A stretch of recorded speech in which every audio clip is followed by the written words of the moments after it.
Good morning, students. Today we are going to start next chapter of history. This is the second chapter of history. The name of this chapter is Socialism in Europe and the Russian Revolution. It means in this video we are going to discuss the two parts of this topic, socialism in Europe, and the next is the Russian Revolution. So let's start the introduction part of this video. So what is socialism in Europe? And what is, let's first discuss first of all discuss about the socialism. What is socialism and why it is socialism in Europe we are discussing.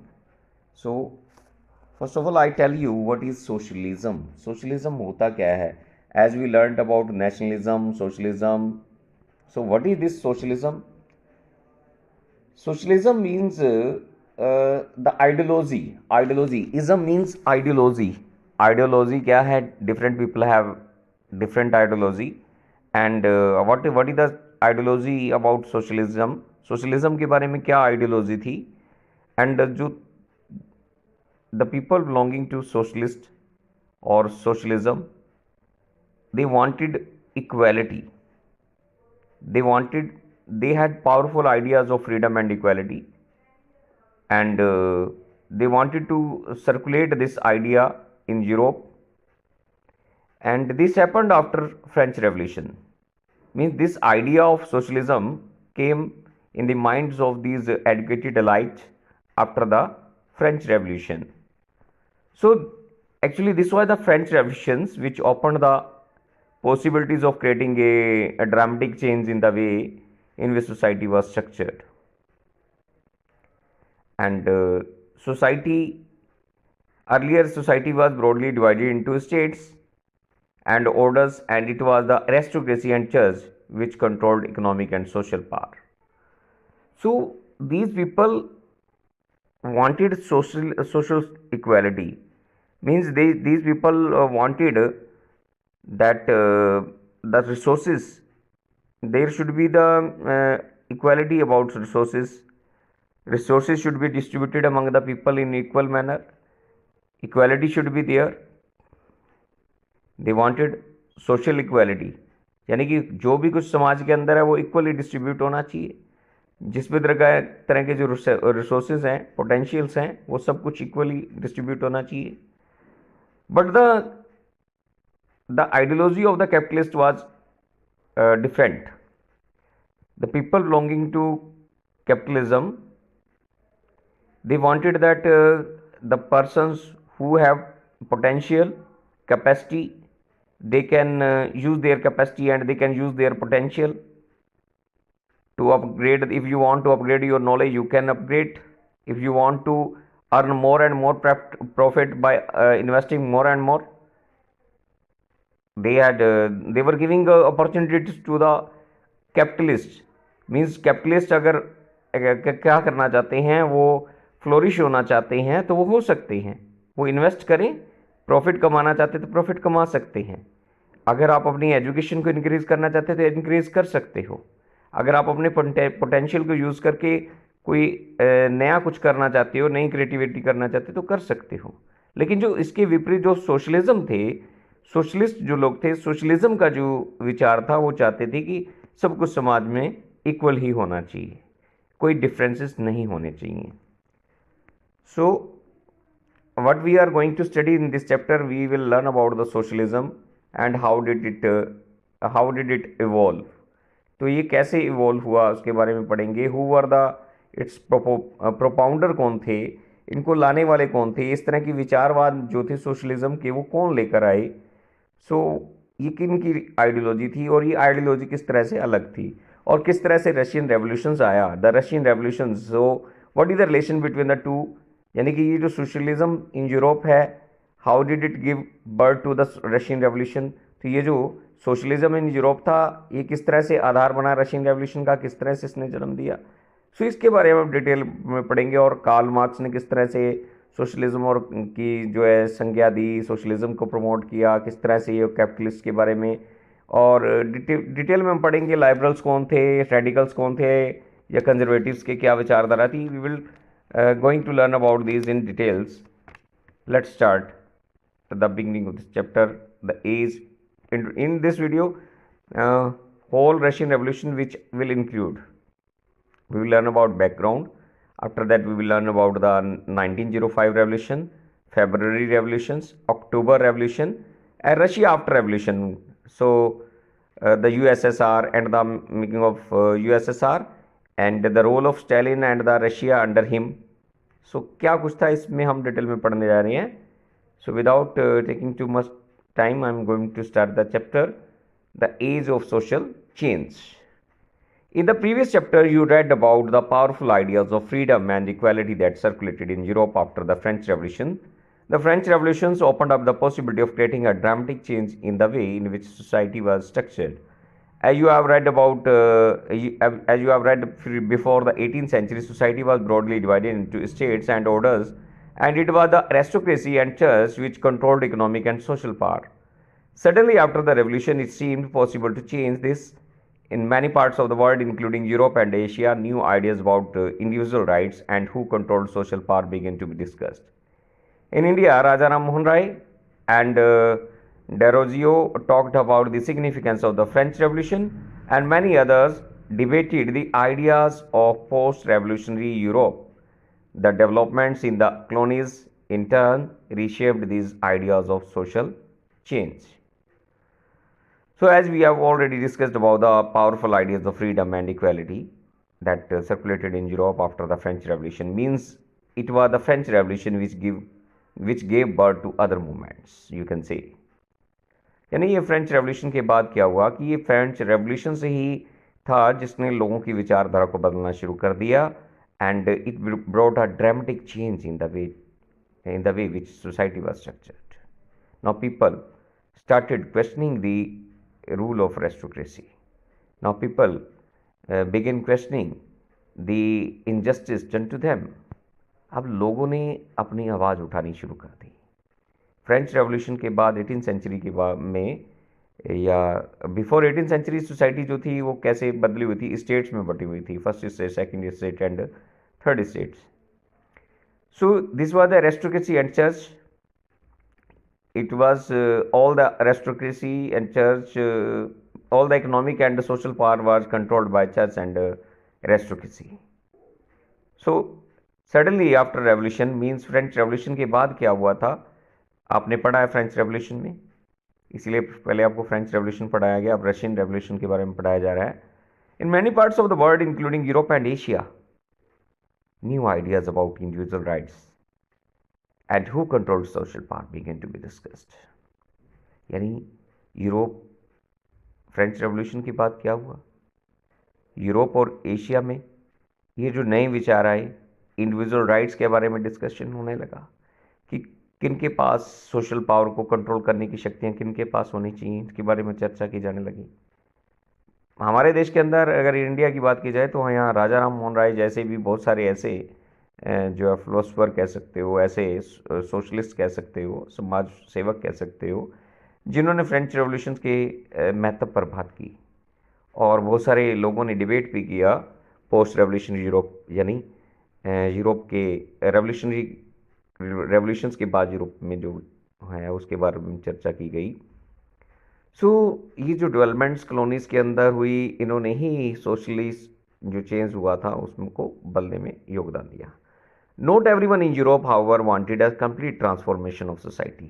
यानी देखिए, different लोग होते हैं तो different विचारधाराएं होती हैं. एक परिवार के अंदर अलग मेंबर्स होते हैं तो उनकी भी विचारधारा एक जैसी नहीं हो सकती. ये तो देश है, देश के अंदर डिफरेंट लोग रहते हैं, डिफरेंट कास्ट, कलर, क्रीड के लोग रहते हैं. They have different ideology and they have different opinions. People have different types of opinions. So समाज के अंदर जो है कुछ wanted, not everyone in Europe however wanted a complete transformation of society. सब लोग समाज का पूर्णतः बदलाव नहीं चाहते थे. Responses varied from those who accepted that some change was necessary but wished for a gradual shift to those who wanted to restructure society radically. देखिए, कुछ लोग तो चाहते थे there should be change in the society, means they wanted to change in the society, but the change should be in a gradual manner. धीरे धीरे समाज में परिवर्तन हो, सब चाहते हैं, लेकिन बेसिक परिवर्तन को, यानी जो बेसिक चीज़ें वैसे ही रहनी चाहिए, और दूसरी बात, जो चेंज लाया जाए वो धीरे धीरे लाया जाए, उसमें जल्दी से परिवर्तन ना किया जाए। लेकिन कुछ लोग मानते थे कि जो परिवर्तन होना चाहिए, जो चेंज होना चाहिए, वो तुरंत हो जाना चाहिए। यानी कि आज राजा को गद्दी से उतारा है तो नेक्स्ट डे जो है चुनाव हो जाए और जो है लोगों को अधिकार मिल जाए। कुछ लोग ऐसा चाहते थे। सो अलग अलग लोगों की अलग अलग राय थी। सो सम वर कंजर्वेटिव्स, तो ये कौन लोग थे? कुछ लोग कंजर्वेटिव्स थे, अदर्स वर लिबरल्स थे और अदर रेडिकल्स थे। What did these terms really mean in the context of the time? What separated these strands of politics and what linked them together? We must remember that these terms do not mean the same thing in all the contexts or at all times. As we have already discussed that different people had different opinions, and now we will discuss about the different opinions or different views of the people, like what did the conservative want, and what did the liberals want, and what did the radicals want.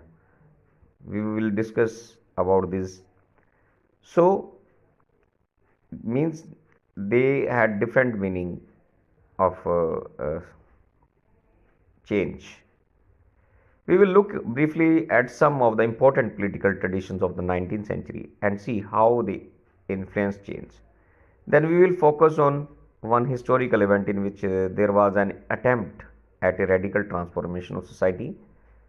Through the revolution in Russia, socialism became one of the most significant and powerful ideas to shape society in the 20th century.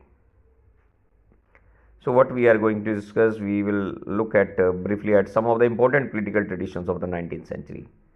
तो क्या थे 19th century के traditions, political traditions क्या थे, उनके बारे में पढ़ेंगे और क्या इन्फ्लुएंस्ड जो है चेंज आया। और ये पढ़ते हैं हम लाइबरल्स एंड इन सब के बारे में। सो कौन थे लाइबरल्स, लिबरल्स कौन थे, रेडिकल्स कौन थे, कंजर्वेटिव्स कौन थे?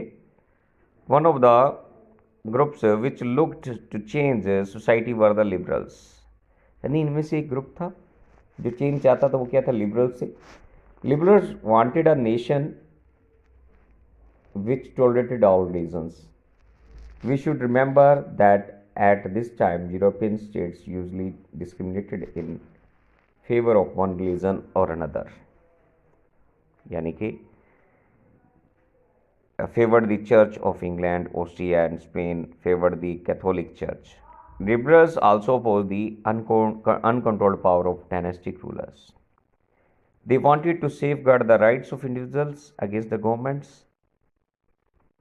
They argued for a representative elected parliamentary government subject to laws, interpreted by a well trained judiciary, and that was independent of rulers and officials. However, they were not Democrats. They did not believe in universal adult franchise, that is, the right of every citizen to vote. They felt men of property mainly should have the vote. They also did not vote the right to. They did not want the vote for women. So, who were liberals? Liberals, it was the group of people who they wanted a nation which tolerated all religions. Means all religions should be tolerated. Means all religions should be respected. हमें याद होना चाहिए कि European जो states थी usually discriminated की जाती in favour of one religion or another. मींस जो ब्रिटेन फेवर्ड करते थे चर्च ऑफ इंग्लैंड को, ऑस्ट्रियन एंड स्पेन जो फेवर्ड करते थे कैथोलिक चर्च को। So we should remember that this time European states usually discriminated in favour of one religion or another, यानी अलग अलग धर्मों को करते थे प्रोत्साहित। Liberals also oppose the uncontrolled power of dynastic rulers. Liberals भी किसके खिलाफ थे? ये जो अनकंट्रोल्ड पावर होती थी डायनेस्टिक रूलर्स की, उनके खिलाफ थे। डायनेस्टिक रूलर्स यानी जो एक परिवार के ही शासन करते आ रहे थे, उनके खिलाफ थे। वो चाहते थे, they wanted to safeguard the rights of individual against governments. They argued for a representative. उन्होंने आर्ग्यू किया कि there should be representative elected parliamentary government should be there. And वो चाहते थे कि there should be independent judiciary should be there. हालांकि ये democrats नहीं थे, because democrats want equality and equal rights for all, but these liberals were not in favour of universal adult franchise. ये universal adult franchise कहता है कि right to vote for all, यानी कि सबको राइट टू वोट, सबको equally right to vote मिलना चाहिए। But these can not be, these liberal people can not be called democrats. ये डेमोक्रेट्स भी नहीं थे, क्योंकि ये डेमोक्रेसी तो ये कहती है कि यूनिवर्सल एडल्ट फ्रेंचाइज होना चाहिए, लेकिन ये क्या कहते थे कि people who are having property they should be given the right to vote.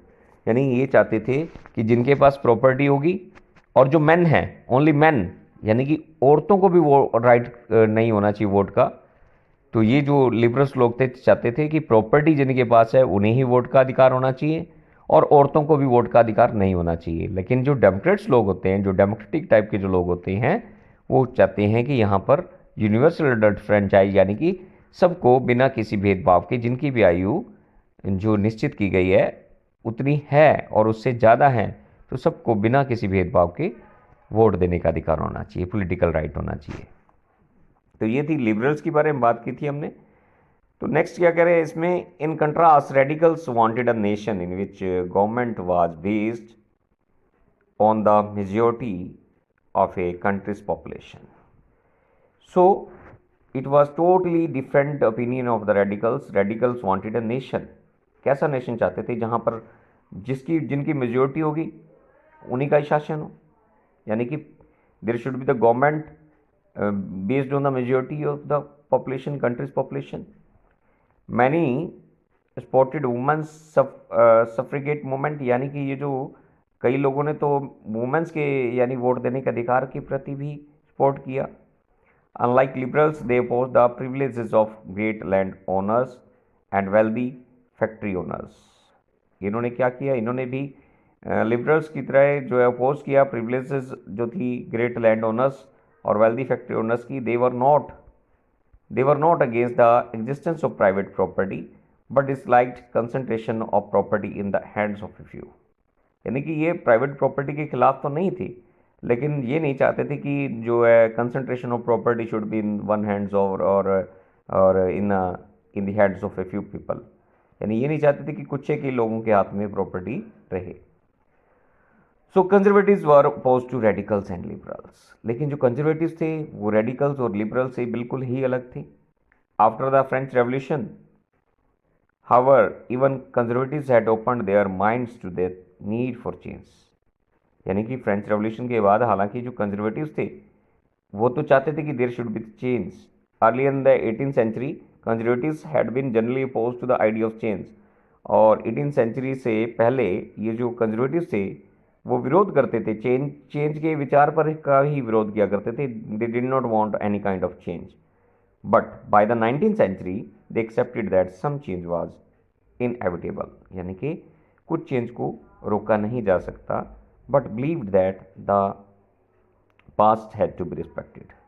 Means जो कंजर्वेटिव्स थे they wanted that okay, if you want to change which is necessary, that should be brought change in the society, means the change should be brought in the society which is necessary। यानी जो necessary है उसे change तो लाना चाहिए, लेकिन ये जो है हमें पास्ट को भी रिस्पेक्ट करना चाहिए, हमारी जो पिछला है उसको भूलना नहीं चाहिए, उसको भी बनाए रखना चाहिए। Okay, so and change has to be brought about through a slow process। if you want to bring a change it should not be in a hurry। मतलब ये चेंज जो है बड़ी जल्दबाजी में नहीं होना चाहिए, बड़े ही धीमे और धीरे धीरे, ये ग्रेजुअल चेंज आना चाहिए, धीरे धीरे बदलाव आना चाहिए, एकदम से बदलाव नहीं आना चाहिए। जबकि रेडिकल्स क्या चाहते थे, radicals wanted a change in the society in a few seconds. यानी कह सकते हो कि चंद मिनटों में ही बदलाव चाहते थे वो तो। Some differing ideas about societal change clashed during the social and political turmoil that followed the French Revolution। The various attempts at revolution and national transformation in the 19th century helped define both the limits and potential of these political tendencies। तो इस तरह से जो किस तरह से ये जो सोसाइटल चेंज चाहते थे, इसके लिए आपस में टकराव हुए अलग अलग लोगों के, अलग अलग विचारधारा के लोगों के, उनके बारे में हम पढ़ेंगे।